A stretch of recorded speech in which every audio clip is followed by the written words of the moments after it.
Good morning, friends. Happy freaking Friday. So I was out to dinner last night with some friends for a friend's birthday, and I was sitting and talking to one of my buddies who is a really successful entrepreneur, got to retire really early. And we were talking about having purpose, and I'm in this really amazing flow of just feeling aligned about work and play and weight loss journey and meeting a soulmate, and like all these things are really clearly defined for me, and so life feels really amazing when I wake up every single day. I feel like there's a purpose, and I'm like excited to like attack the day.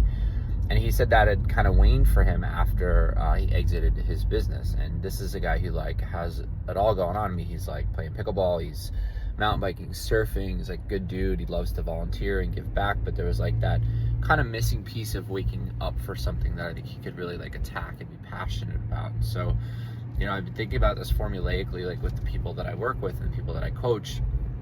And it's so interesting because I think a lot of us just don't take the time sometimes because of work and, all the distractions of phones, social media. It's like, it's really easy to kind of let the world define like what's important to you and what you're working on, rather than sitting down and actually mapping it out. And every amazing teacher that I've looked into, and just people that have like accomplished and done great things. I mean, it's like actors and philanthropists and spiritual teachers. They all kind of say the same thing. It's like it's so important to just sit down and map this out. And I'm not a big journal person, so I've been doing this with ChatGPT, where I just articulate my goals every single day. And I have the bigger goals, and then I have kind of the micro goals. But I also think it's really important to articulate your why. Like, why are these things important to you? So like if I'm building a business and I want to grow it, I want to have a certain amount of freedom. I want to be able to travel. I want to be able to take care of like a partner and make sure they don't have to worry about finances. And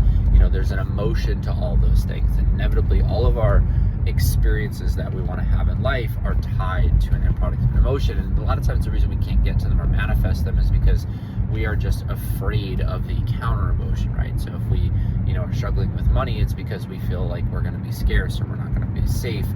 And so really mapping this all out and then getting clear about the emotional state that you want to feel has just been so important. It's why I'm waking up and feeling so excited to tackle the day. I don't know exactly how it's going to go, but I know what I'm working towards and why I'm working towards. So we're actually going to run a webinar on this pretty soon, a little online workshop, a best life mapping exercise. It's an exercise I'm doing with all of my clients who are paying me tons of money and who are invested in this work one-on-one, but I want to give it to people in a group setting. So check out the link. We're going to be signing this people up real soon, but get on the early interest link so we can get you out the info, and let's map out your best life.